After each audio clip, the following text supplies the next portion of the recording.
जैसा कि मैंने आपको पिछली वीडियो में बताया था कि अमेरिका ने ईरान पर जो हमले किए थे, उन हमलों में ईरान के मिसाइल सिटीज़ के दरवाजे डैमेज हो गए थे और ईरान की मिसाइल सिटीज़ के दरवाजे पर मलबा पड़ा हुआ था, जिसके चलते ईरान के मिसाइल सिटीज़ के दरवाजे पूरी तरह ब्लॉक हो गए थे और ईरान बहुत तेज़ी के साथ अपनी मिसाइल सिटीज़ के दरवाजों को खोलने में लगा हुआ था। और अब सैटेलाइट इमेज से ये बात पूरी तरह कन्फर्म हो चुकी है कि ईरान ने अपनी मिसाइल सिटीज़ के दरवाजों को पूरी तरह खोल लिया है और ईरान की मिसाइल सिटीज़ पूरी तरह सेफ़ है। सिर्फ ईरान की मिसाइल सिटीज़ के दरवाज़ों पर थोड़ा बहुत डैमेज हुआ था, इसके अलावा ईरान की मिसाइल सिटीज़ का अमेरिका कुछ नहीं बिगाड़ सका।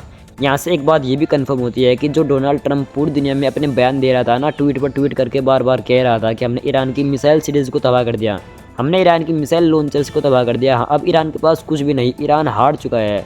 लेकिन इस रिपोर्ट से ये बात पूरी तरह कन्फर्म हो चुकी है कि अमेरिका ईरान का कुछ नहीं बिगाड़ सका और ख़ासकर अमेरिका ईरान के हथियारों का तो कुछ बिगाड़ ही नहीं सका। अगर ईरान के किसी चीज़ का अमेरिका कुछ बिगाड़ सका है तो सिर्फ सिविलियंस इलाकों को अमेरिका ने हमला करके तबाह किया है, सिर्फ सिविलियंस इलाकों को अमेरिका ने टारगेट किया है, वरना ईरान के हथियार पूरी तरह सेफ़ है, ईरान की मिसाइल पूरी तरह सेफ़ है।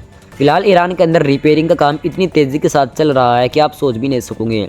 दरअसल मैं यहाँ पर आपको एक और रिपोर्ट बता दूँ, हालांकि वो रिपोर्ट पुरानी हो चुकी है। दरअसल उस रिपोर्ट के मुताबिक अमेरिका ने ईरान के जिन पुलों पर हमला किया था, ईरान ने उन पुलों को तकरीबन 40 घंटे के अंदर अंदर ऐसा कर दिया था कि उन पर आ सकते हैं, जा सकते हैं, गाड़ी जा सकती है, वाहन जा सकती है। इतनी तेज़ी के साथ ईरान के अंदर रिपेयरिंग का काम चल रहा है। उधर ईरान लगातार मोसाद के एजेंट्स को पकड़ रहा है। दरअसल परसों मोसाद के डायरेक्टर ने ईरान से यही कहा था कि हमारे लोग ईरान के अंदर बहुत अच्छी तरह अपना ऑपरेशन चला रहे हैं और वे आगे भी ऐसे ही चलाते रहेंगे। हम अपने ऑपरेशन को तब तक ईरान के अंदर जारी रखेंगे जब तक हम ईरान की रिजीम को, ईरान के अंदर जो इस्लामिक रिजीम है उसको चेंज ना करा दे, उसको गिरा ना दे। शायद ईरान ने मोसाद की इस बयान को थोड़ा सीरियस ले लिया हो। इसके बाद ईरान के अंदर एक बड़े लेवल पर ऑपरेशन चलता है, जिसके बाद मोसाद के तकरीबन 35 एजेंट्स को ईरान पकड़ लेता है। उधर ईरान के प्रेसिडेंट मसूद पेजेश्कियान ने कहा कि जब दुनिया में मुश्किल और बड़े हालात बनते हैं तभी देशों की असली पहचान सामने आती है। स्पेन, चीन, रूस, तुर्की, इटली और मिस्र ने जिस तरह इसराइल के खिलाफ रुख लिया है वो उनकी पुरानी सोच और इतिहास को दिखाता है। देखिए, ये जंग तो ईरान ने जीती ही है, साथ में इस जंग के दौरान जिस जिस देश ने ईरान का साथ दिया है, ईरान ने उन तमाम देशों के दिल भी जीते हैं और साथ में पूरी दुनिया के जनता का दिल भी ईरान ने जीता है। वहीं इजराइल के फॉरेन मिनिस्टर ने देखो क्या ट्वीट किया है। दरअसल इजरायली फॉरेन मिनिस्टर ने कहा कि फ़िलिस्तीनी अथॉरिटी यानी कि फ़िलिस्तीनी सरकार वहाँ के बच्चों को हिंसा सिखाती है, वहाँ के बच्चों को आतंकवाद सिखाती है और आगे लिखा उन बच्चों को शहादत का पाठ पढ़ाती है, यानी कि उन बच्चों को शहादत का जो जज्बा है उनके अंदर उतारने की कोशिश करते हैं ताकि ये लोग युद्ध में जाए।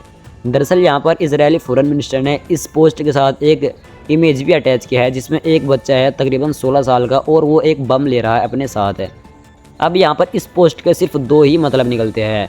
सबसे पहला मतलब तो ऐसा भी हो सकता है कि ये कोई बच्चा इजराइल का ही हो और इजराइल ने खुद इसको बम देकर इसका फ़ोटो खींचकर इस तरह की पोस्ट कर दी हो, क्योंकि इजराइल पर किसी भी तरह का भरोसा नहीं किया जा सकता और फ़िलिस्तीनियों के पास तो खाने के लिए खाना भी नहीं, पीने के लिए साफ़ पानी भी नहीं, बम उनके पास शायद नहीं हो सकता।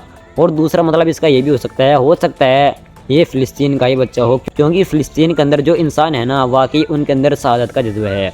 हो सकता है ये फ़िलिस्तीनियों का ही कोई बच्चा हो और ये अपने साथ बम लेकर आया हो कि खुद तो मरूंगा ही, साथ में इजराइलियों को भी लेकर जाऊंगा। लेकिन यहाँ पर दोनों चीज़ संभव हो सकती है, ये इजराइल का भी कोई कारनामा हो सकता है और ये फ़िलिस्तीन का भी कोई वाकई बच्चा हो सकता है।